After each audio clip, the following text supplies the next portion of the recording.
l'info éco avec Capital.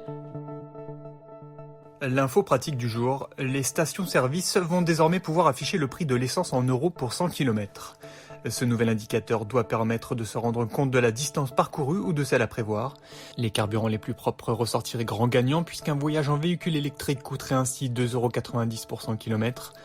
À l'autre extrême, l'hydrogène reste le carburant le plus cher, affiché à 11,30 € pour 100 km. Mais attention, les chiffres avancés ne sont pas à prendre au pied de la lettre, puisqu'ils sont basés sur la moyenne de 3 véhicules les plus vendus par carburant de l'année précédente.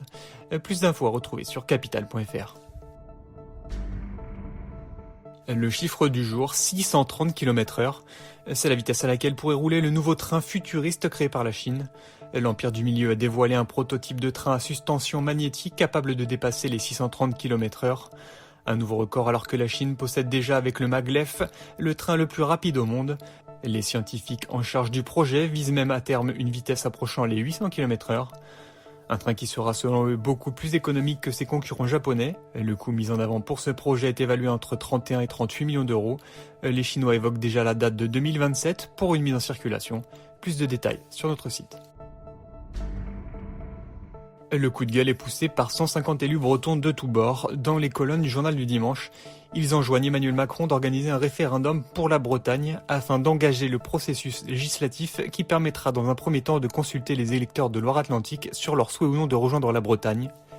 Ils disent ne pas être entendus depuis des années malgré des sondages récurrents et surtout une pétition datant de 2018 qui demandait une consultation par référendum des Ligériens sur la question.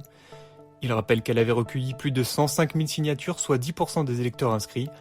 En cas de résultat favorable au futur possible référendum, les élus demandent que les populations ou collectivités de la région Bretagne et des autres départements de la région Pays de la Loire soient consultés sur l'avenir de leur territoire.